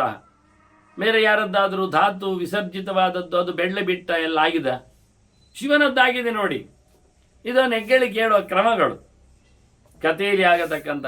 ಅವನು ಮೋಹಿನಿಯನ್ನು ನೋಡಿ ಮೈಮರೆತ ಎನ್ನುವುದನ್ನು ಹೇಳಲಿಕ್ಕೆ ಹೋಗುವುದಿಲ್ಲ. ಮೋಹಗೊಂಡ, ಮೋಸ ಆಯ್ತು ಅವನಿಗೆ, ಅಷ್ಟೇ ಅವನಲ್ಲಿ ಸಾಮರ್ಥ್ಯ, ಅವ ಮರುಳಾದ, ಅದನ್ನು ಹೇಳಲಿಲ್ಲ. ಅದನ್ನು ಮುಂದಿನದ್ದು ಹೇಳಿಬಿಟ್ರು. ಎಂತಾದರೂ ವೀರನಾಶಾದ್ಯಲ್ಲೆಲ್ಲ ಬೆಳ್ಳಿ ಬೆಟ್ಟ ಬಂಗಾರ ಬೆಟ್ಟಗಳೇ ಆಗಿದ್ದೇವಲ್ಲ, ಇದು ಯಾರದ್ದಾಗ್ತದೆ ಹೇಳಿ? ಅದು ಹೊಗಳಿಕೆ ಮಾತಿನ ಹಾಗೆ ಹೇಳಿದ್ದು. ಅಂದರೆ ಇಲ್ಲ ಅಂತ ಹೇಳಲಿಕ್ಕೆ. ದಿಗ್ವಾಸಾಹ ಕೀರ್ತಿತೆ ಕೋನ್ಯಃ ಲೋಕೆ ಕಷ್ಟ ಊರ್ಧ್ವರೇತು ಸಹ.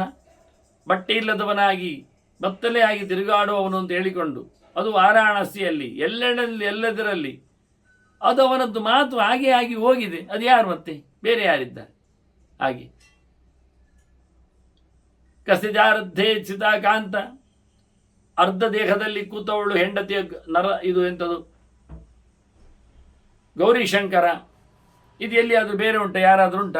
ಉಳಿದ ದೇವತೆಗಳಿಗೆಲ್ಲ ಆಗಿ ಹೇಳ್ತೇವ? ಇಲ್ಲ. ಅರ್ಧ ಗೌರಿ ಅರ್ಧ ಶಿವ ಅಂತೇಳಿ ಇಲ್ಲಿ ಮಾತ್ರ ಇರುವುದು. ನಿಜವಾಗಿದೆ ಅರ್ಧ ನಾರಿ ನರ ಅಂತ ಹೇಳಿಕೊಂಡು ನಾರಾಯಣನಲ್ಲಿ ಉಂಟು. ಇದ್ದದ್ದೇ ಇಲ್ಲಿ ಬರುವುದು, ಹೊಸದು ಬರುವುದಿಲ್ಲ. ಆದರೆ ಅದು ಚಾಲ್ತಿಯಲ್ಲಿ ಇಲ್ಲ, ಹೆಚ್ಚು ಪ್ರಚಾರದಲ್ಲಿದೆ, ಯಾರಿಗೂ ಗೊತ್ತೂ ಇಲ್ಲ ಅದು. ಮತ್ತೆ ನಾರಾಯಣನಲ್ಲಿಯೂ ಇಂತಹ ಒಂದು ಲಕ್ಷ್ಮೀನಾರಾಯಣವಾದ ಒಂದೇ ದೇಹದಲ್ಲಿ ಇರತಕ್ಕ ವ್ಯವಸ್ಥೆಗಳು ಉಂಟು. ಉಳಿದವರಲ್ಲೆಲ್ಲ ಹೇಳುವುದಿಲ್ಲ ಅವರು. ಇವ ಕೇಳುವಾಗ ಬೇರೆಯವರಿಗೆ ಉಂಟೆ ಕೇಳಿದ ಉಂಟಲ್ಲ ನಾರಾಯಣನಿಗೆ, ಅದನ್ನು ಬಿಟ್ಟು ಹೇಳ್ತಾರೆ.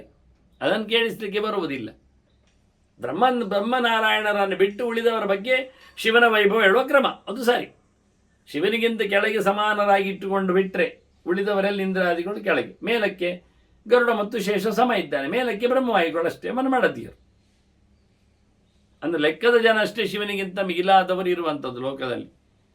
ಲೆಕ್ಕಾಚಾರದಲ್ಲಿ ಲಕ್ಷ್ಮೀನಾರಾಯಣರು, ಬ್ರಹ್ಮವಾಯುಗಳು, ಸರಸ್ವತಿ ಭಾರತೀಯರು, ಅದರೊಟ್ಟಿಗೆ ಒಂದು ಲೆಕ್ಕದಲ್ಲಿ ಗರುಡ 7ನೇ, ಶಿವ ಇವನೇ. ಶೇಷನೇ ಶಿವ, ಅದನ್ನು ಸಮಸ್ಯೆ ಇಲ್ಲ ಅವನಿಗೆ. ಕಲ್ಪಾಂತರದ ರೋಲ್ ಅದು. ಹೀಗೆ ಲೋಕದಲ್ಲಿ ಅತಿ ಪ್ರಸಿದ್ಧನಾಗಿರುವವ ಅಸಂಗಃ ಅನಂಗಃ ಕೇನ ನಿರ್ಜಿತ, ಮನ್ಮಥನನ್ನು ಸುಟ್ಟವ ಯಾರಿದ್ದಾನೆ ಇವನಲ್ಲದೇ ಇದ್ರೆ. ಸ್ಮಶಾನೆ ಕಸ್ತಿ ಕ್ರೀಡಾರ್ಥಂ, ಸ್ಮಶಾನದಲ್ಲಿ ಆಡ್ತಾ ಇರುವವನು ಯಾರು? ನೃತ್ಯವ ಕೋವಿ ಭಾಷ್ಯತೆ, ಅವನು ಕುಣಿದಾದ್ರೆ ಯಾರದು ಮಾತಾಡಲಿಕ್ಕೆ ಬರ್ತಾರ? ಇದೆಲ್ಲ ಅವನದ್ದು ಸಾಧನೆಯ ತುಣುಕುಗಳು. ಇದನ್ನು ನಾವು ಕಲೀಲಿಕ್ಕಿರುವುದಷ್ಟೇ ಹೊರತು ಮತ್ತೇನಲ್ಲ.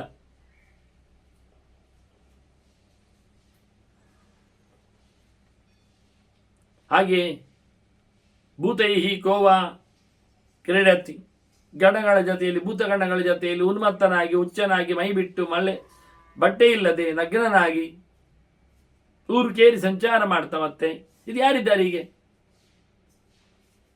ನೃತ್ಯವಾ ಕೋವಿ ಭಾಷ್ಯತೆ, ಅವನು ಮಾತಾಡಿದ್ರೆ ಯಾರು ಹೇಳ್ತಾರೆ ತಪ್ಪು ಒಪ್ಪು ಎಲ್ಲ ಅಂತ.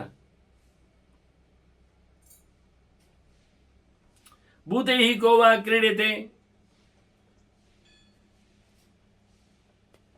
ಭೂತ ಪ್ರೇತ ಗಣಗಳ ಜೊತೆಯಲ್ಲಿ ಕುಣಿತಾನೆ. ಇದು ಸಾಧ್ಯ ಉಂಟು ಉಳಿದವರಿಗೆ? ಉಳಿದವರು ಮಾಡಿದ್ದುಂಟ?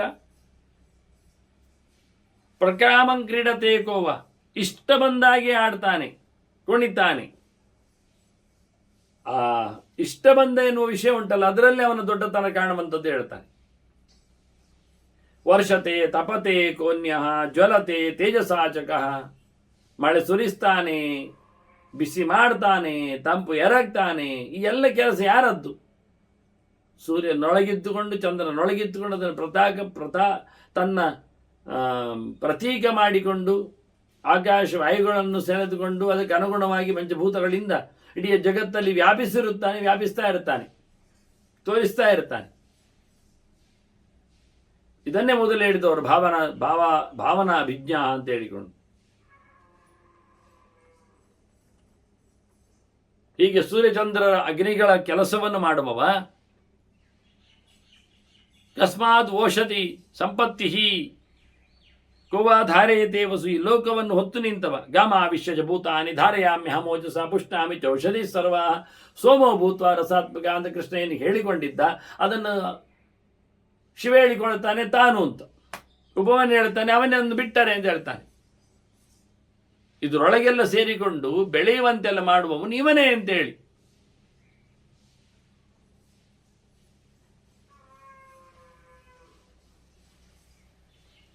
ಹೀಗೆ ಸಸ್ಯ ಸಂಪತ್ತು ಚಂದ್ರನ ಕೆಲಸ ಆಗಲಿ ಅಥವಾ ನೆಲದ ಧಾರಣೆ ಆಗಲಿ, ಇವನೆಲ್ಲ ಶಿವನ ಒಡ್ಡೋಲಗ ಅಂತ ಹೇಳ್ತಾ ಶಿವನ ಪಾರ್ವತ್ಯವನ್ನು ಹೇಳಿ ಇನ್ನೂ ಒಂದಿಷ್ಟು ಶಿವನ ವೈಭವವನ್ನು ಉಪಮನ್ಯು ಹೇಳಲಿಕ್ಕಿದ್ದಾನೆ. ನಾವು ಎಂದಿನಂತೆ ಕೆಲವು ಶಿವನ ನಾಮಗಳ ಬಗ್ಗೆ ಚಿಂತನೆಯನ್ನು ಮಾಡಿಕೊಳ್ಳುವ. ವಾಸ್ತವವಾಗಿ ಹಿಂದೆ ಹಕ್ಕಿ ರೂಪಗಳವರೆಗೆ ಪ್ರಾಣಿ ರೂಪಗಳಲ್ಲಿ ನಿಂತವನನ್ನು ನಾವು ಚಿಂತನೆಗೆ ತಂದಿದ್ದೆವು ಸ್ಥೂಲವಾಗಿ. ಈಗ ಎಲ್ಲ ರೂಪಗಳ ಸಮಷ್ಟಿಯಾಗಿ ಹೇಳುವುದಾದ್ರೆ ರೌದ್ರ ರೂಪ ಅಂತ ಭಾರಿ ಗಮ್ಮತ್ತು ಕಾಣ್ತಾನೆ. ಅಂಶುಹು ಕಿರಣಗಳ ರೂಪದಲ್ಲಿದ್ದಾನೆ. ಆದಿತ್ಯ ಮೊದಲಿದ್ದವನು ಆದೋಭವ, ಬಹುರಶ್ಮಿ ಬಹಳಷ್ಟು ಕಿರಣಗಳುಂಟು, ಸುವರ್ಚಸಿ ಒಳ್ಳೆ ಬೆಳಕು, ವಸುವೇಗ ಭಾರಿ ಜೋರಾಗಿ ಓಡ್ತಾನೆ, ವರಕೊಡಲು ವರಸುಹು ವಸುಹು ಶ್ರೇಷ್ಠವಾದ ಸಂತಾನದೆಡೆಗೆ ಸೃಷ್ಟಿಯೆಡೆಗೆ ಅವನ ವೇಗ, ಮಹಾವೇಗ, ಭಾರಿ ಸ್ಪೀಡ್, ಬೇಗ ಮಾಡ್ತಾನೆ. ಕ್ಷಿಪ್ರ ಪ್ರಸಾದಂ ಮನೋವೇಗ, ಮನೋಭಿಮಾನಿ ಆದ್ದರಿಂದ ಮನಸ್ಸೇ ಅವನು. ನಿಶಾಚರ ರಾತ್ರಿ ತೆರಳುತ್ತಾನೆ, ಸರ್ವವಾಸಿ ರಾತ್ರಿ ಮಾತ್ರ ಪೂರ್ಣ ದಿನವೇ ಅವನಿದ್ದಾನೆ. ಶ್ರೇಯಾವಾಸಿ ಸಂಪತ್ತಿಲ್ಲವಲ್ಲಿ ಸಂಪತ್ತು ಕೊಡ್ತಾ ಇರ್ತಾನೆ. ಉಪದೇಶಕರ ಜ್ಞಾನ ಬಿತ್ತರಿಸುವವನು. ಅಕರಹ ಅವನು ಪರಮಾತ್ಮನಿಂದ ಜ್ಞಾನವನ್ನು ಪಡೆದವನು. ಆನಂದವಾದ ವಿಚಾರವುಳ್ಳವನು. ಮುನಿಹಿ ಮೌನ ಮನನಶೀಲ, ಹಾಗೆಯೇ ಆತ್ಮನಿಹಿ ಮನಸ್ಸನ್ನು ನಿಯಂತ್ರಣ ಮಾಡುವವನು ಎಲ್ಲರದ್ದು. ಆತ್ಮಾನಂ ನಿಯಚ್ಛತಿ ಅಂತ. ಹಾಗೆ ಆಲೋಕ ಜ್ಞಾನವನ್ನು ಕರುಣಿಸುವನು, ಬೆಳಕಿದ್ದಾನೆ. ಸಂಭಗ್ನಶ್ಚ ಎಲ್ಲವನ್ನು ಸೇರಿಕೊಂಡವನು. ಎಲ್ಲದರೊಳಗೂ ಪರಿಪೂರ್ಣವಾಗಿ ಇರುವವನು, ಸಹಸ್ರದಹ ಸಾವಿರಾರು ಸೊತ್ತುಗಳನ್ನು ದಾನ ಮಾಡುವವನು, ಕೊಟ್ಟವನು.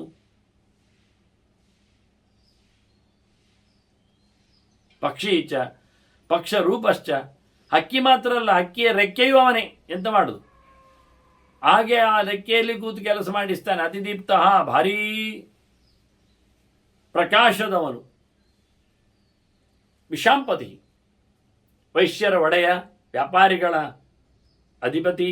ಹಾಗಾಗಿ ಮುಂದಕ್ಕೆ ಅವರು ವಿಪಣಃ ಅಂತಾರೆ, ಸಂತೆ ಮಾರ್ಕೆಟ್ ಅಂತಾರೆ. ಭಗವಂತನಲ್ಲಿಗೆ ವ್ಯವಹಾರ ಮಾಡುವವನು ವಿಷ್ಣು ಪಣತೆ ಅಂತ, ಪಣ ವ್ಯವಹಾರ ಅಂತ. ಹಾಗೆ ವಿಪಣ ಅಂದರೆ ಪರಮಾತ್ಮನಲ್ಲಿ ತಾನು ಪ್ರಿಯವಾದ ಭಕ್ತಿಯನ್ನು ಸಮರ್ಪಿಸಿಕೊಂಡು ಇದ್ದಾನೆ ಅಂತ ಹೇಳಲಿಕ್ಕೆ ಹಾಗೆ ಪ್ರಯೋಗವನ್ನು ಮಾಡ್ತಾನೆ. ಅದರಂತೆ ಉನ್ಮಾದಃ, ಹುಚ್ಚಾಗಿ ಕಾಣ್ತಾನೆ. ಮದನಃ, ಒಳ್ಳೆ ಮದ ಬಂದಿರ್ತದೆ, ಸೊಕ್ಕು. ಕಾಮಃ, ಅಪರಿಮಿತವಾದ ಆನಂದವುಳ್ಳವನು. ಅಮಕ, ಅಶ್ವತ್ಥ, ಒಂದೇ ಪ್ರಕಾರ ಯಾವತ್ತೂ ಇಲ್ಲವನು, ಅಶ್ವತ್ಥ ಮರದಲ್ಲಿ ಇದ್ದಾನೆ. ಮತ್ತೆ ಅರ್ಥಕರಃ, ಸಂಪತ್ತು ಕೊಡುವವನು. ಯಶಃ, ಯಶಸ್ವಿಯೂ, ಎಲ್ಲೆಡೆ ಪ್ರಸಿದ್ಧನು, ನಮಗೆ ಪ್ರಸಿದ್ಧಿಯನ್ನು ಕೊಡುವವನೂ ಆಗಿದ್ದಾನೆ. ಹಾಗೆಯೇ ವಾಮದೇವಶ್ಚ, ಚಲುವನಿದ್ದಾನೆ. ವಾಮಶ್ಚ, ಎಡದಲ್ಲಿ ಇರ್ತಾನೆ. ಪ್ರಾಗ್ ದಕ್ಷಿಣಶ್ಚ, ಅತ್ತ ಬಲಕ್ಕೂ ಬರ್ತಾನೆ. ವಾಮನಃ, ಸಣ್ಣವನಿದ್ದಾನೆ, ಸೌಂದರ್ಯವನ್ನು ಕೊಡುವವನಿದ್ದಾನೆ. ವಾಮನ ನಯತ್. ಹಾಗೆ ಸಿದ್ಧಯೋಗಿ, ಯೋಗದಲ್ಲಿ ಸಿದ್ಧಿಯನ್ನು ಪಡೆದವ. ಮಹರ್ಷಿಶ್ಚ, ಬಹಳ ದೊಡ್ಡದಾದ ಜ್ಞಾನಿ ಇದ್ದಾನೆ. ಸಿದ್ಧಾರ್ಥ, ಅರ್ಥ ಪ್ರಪಂಚದಲ್ಲಿ ದೊಡ್ಡದಾದ ಭಗವಂತನಲ್ಲಿ ಇವನು ಸಿದ್ಧನಿದ್ದಾನೆ. ಸಿದ್ಧಿ ಸಾಧಕ, ಸಿದ್ಧಿಗೆ ಮಾರ್ಗದಲ್ಲಿ ಸಾಧನೆಯನ್ನು ಕೊಟ್ಟವ, ಮಾಡುವವ, ನಡೆಸಿಕೊಡುವವ. ಭಿಕ್ಷುಶ್ಚ ವಿಶ್ವರೂಪಶ್ಚ, ಬೇಡುವವನು ಇವನೇ. ಬೇಡುವವನ ಆಕಾರದಲ್ಲಿಯೂ ಬರ್ತಾನಿವ. ಹಾಗೆ ಭಿಕ್ಷು ಮಾಡುವ, ಸನ್ಯಾಸಿ ಮಾಡುವ ಧರ್ಮ.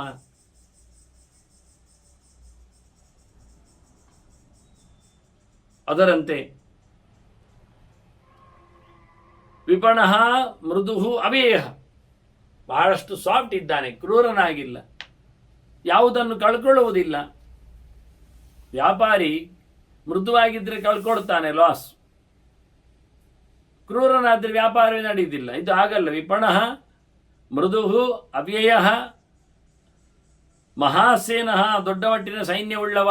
ವಿಶಾಖಶ್ಚ, ಭಾರಿ ಬಿಸಿ. ಇವೆಲ್ಲ ಹೆಸರುಗಳು ಅವನ ಮಗನಿಗೆ, ಸ್ಕಂದನಿಗೆ, ಆದರೆ ಇವನಿಗೆ ಉಂಟು ಮುಖ್ಯವಾಗಿ.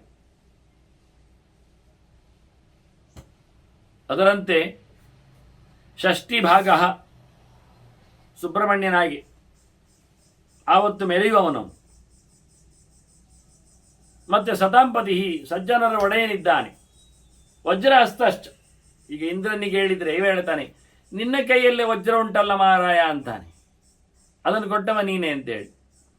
ವಿಷ್ಕಂಭಿ, ಎಲ್ಲವನ್ನು ನಿಲುಗಡೆಗೊಳಿಸುವವನು. ತಂತ್ರದಲ್ಲಿ ಬಂದಾಗ ಅನೇಕ ಸ್ತಂಭನಗಳಿರ್ತಾವಲ್ಲ, ವಿಷಸ್ತಂಭ ಇದ್ದಾಗೆ ವಿಷ್ಕಂಭ. ಆದರೆ ಚಮುಸ್ತಂಭನಮೇ ಏವಚ ಅಂತಾನೆ. ಸೈನ್ಯ ಸ್ತಂಭನ, ಆನೆ, ಕುದುರೆಗಳ ಮತ್ತು ಪದಾತಿಗಳ, ರಥಗಳ, ಹೀಗೆ ಒಟ್ಟಾರೆ ಎಲ್ಲವನ್ನು ನಿಲುಗಡೆಗೊಳಿಸುವ ಸಾಮರ್ಥ್ಯವುಳ್ಳವನಾಗಿ ಅಂತ ಹೆಸರು ಪಡೆದವನ್ ನೀನು. ವೃತ್ತಾವೃತ್ತಕರಃ ಕಾಲಃ, ಮಧುಹು ಮಧುಕಲೋಚನಃ, ಜೇನುತುಪ್ಪದ ಹಾಗೆ ಕಣ್ಣು, ಒಂಥರ ಕಂದು ಬಣ್ಣಕ್ಕೆ, ಕೆಂಪು ಗಪ್ಪು ಕಣ್ಣಿನವ, ಬಹಳ ಮಧುರ ಭಾಷಿ, ಸುಂದರನಿದ್ದಾನೆ. ಸಿಹಿ ವ್ಯಕ್ತಿ, ಜ್ಞಾನವನ್ನೆಲ್ಲ ಹೊತ್ತು ನಿಂತವ. ಸಂಹಾರದ ಕಾಲನು, ಎಲ್ಲವನ್ನು ಕಲೆತು ಹಾಕುವವನು, ತಂದುಕೊಡುವವನು. ಕೇವಲ ಸಂಕಲನ ವ್ಯವಕಲನ ಮಾತ್ರ ಅಲ್ಲ, ಅಂತ ಅದ್ಭುತವಾದ ಕಾಮಧೇನು ಅಂತ ಧಾತ್ವರ್ಥಗಳ ನಿಂಚನೆ ಅದು. ಅದರಂತೆ ಜನರಿಗೆ ಮತ್ತೆ ಈ ಜಗತ್ತು ನಡೆಯುವಂತೆ ಮಾಡುವವ, ಮತ್ತೆ ತಿರುಗುವಂತೆ ಪ್ರೇರಣೆಗೈಯುವವ, ಮತ್ತೆ ತಿರುಗುವುದು ನಿಲ್ಲಿಸುವವ, ಹಿಂದೆ ತಿರುಗುವಂತೆ ಮಾಡುವವ, ಮುಂದೆ ಹಿಂದೆ ಹೋಗ್ಲಿಕ್ಕೆ ಆಗುವ ವ್ಯವಸ್ಥೆಗಳು ನಿನ್ನಲ್ಲಿದೆ. ಜನರನ್ನು ಇರಗೊಡುವವ, ಇರದಂತೆ ಮಾಡುವವ, ವೃತ್ತಿಯಲ್ಲಿ ಇರುವಂತೆ ವೃತ್ತಿಯಿಂದ ಬಿಡುವಂತೆ ನಿವೃತ್ತನಾಗುವಂತೆ, ಪ್ರವರ್ತನಾಗುವಂತೆ ನಿವೃತ್ತನಾಗುವಂತೆ, ಸುತ್ತ ತಿರುಗುವಂತೆ ಮನಸ್ಸು, ಎಲ್ಲಿಯೂ ಹೋಗದಂತೆ ಮಾಡುವವ ಮನಸ್ಸನ್ನು ಚಂಚಲವಾದ್ದರಿಂದ. ಹೀಗೆಲ್ಲ ಅನೇಕ ಅರ್ಥಗಳಲ್ಲಿ ಇದರ ಚಿಂತನೆಯನ್ನು ಮಾಡಿಸುವಂತೆ ಅವನ ನಾಮಗಳು. ಹಾಗಾಗಿ ಇದು ಕಾಲಕ್ಕೆ ಅನುಗುಣವಾಗಿ ಹೇಳಲಿಕ್ಕೋಸ್ಕರ ಕಾಲ ಶಬ್ದ ಪ್ರಯೋಗದಲ್ಲಿ ಅದನ್ನು ಉಲ್ಲೇಖ ಮಾಡಿತು. ಒಂದು ಕಾಲದಲ್ಲಿ ಹೀಗೆ, ಒಂದು ಕಾಲದಲ್ಲಿ ಹೀಗೆ. ಇದೆಲ್ಲ ಗ್ರಹಗಳಿಗೆಲ್ಲ ಆಗುವುದಿಲ್ಲ. ಆದರೆ ಗ್ರಹಗಳಲ್ಲಿ ಒಂದು ಅನುಕೂಲ ಇದೆ. ಎಂಥದ್ದು? ಅವುಗಳಲ್ಲಿ ವಕ್ರಗತಿ ಇದೆ. ವಕ್ರಗತಿಯಿಂದ ಅವೃತ್ತ ಗ್ರಹ ಅಂತಾಯಿತು. ತಿರುಗುವುದು ಸುತ್ತವೇ ಎಲ್ಲವೂ ಮೇರುವಿಗೆ. ಆದರೆ ಸುತ್ತ ತಿರುಗುವಲ್ಲಿ ಕೆಲವು ಗ್ರಹಗಳೇನು, ರಾಹು ಚಂದ್ರ ಸೂರ್ಯಕೇತುಗಳು ಬಿಟ್ಟರೆ ಉಳಿದವುಗಳು ನಡುವೆ ಎಲ್ಲಿಯೋ ಕೆಲವೊಮ್ಮೆ ನೇರವಾದ ಗತಿಯನ್ನು ತಪ್ಪಿಸ್ತಾವೆ. ಯಾಕೆ ತಪ್ಪಿಸ್ತಾವೆ ಗೊತ್ತಿಲ್ಲ. ಅದಕ್ಕೆ ವೃತ್ತಾವೃತ್ತಕರ ಹೇಳಿತು. ಪ್ರದಕ್ಷಿಣೆ ಬರುವಾಗೂ ಮಾಡ್ತಾನೆ, ಮಧ್ಯೆಯಲ್ಲಿ ನಿಂತು ಆಚೆ ಹೋಗುವಾಗಲೂ ನಡೆಸಿಕೊಡುತ್ತೆ. ಅದರ ಕಾಲದ ಮೇಲಿನ ಕತೆ ಅತ್ಯದ್ಭುತವಾದದ್ದು ಅಂತ ಚಿಂತನೆ ಮಾಡಿದರೆ ಹೀಗೆ ಅವನ ಅನೇಕ ನಾಮಗಳನ್ನು ನಾವು ನೋಡಲಿಕ್ಕೆ ಬರ್ತದೆ. ಮುಂದೆ ಅವನಿತರ ನಾಮಗಳ ಜೊತೆಯಲ್ಲಿ ಮತ್ತೊಮ್ಮೆ ಉಪಮನ್ಯು ಹೇಳತಕ್ಕಂತಹ ಶಿವಮಹಿಮೆಯನ್ನು ಕೇಳುವ ವಂದನೆಗಳೊಂದಿಗೆ ಶ್ರೀಕೃಷ್ಣ ನಾರಾಯಣ ನಾರಾಯಣ ನಾರಾಯಣ.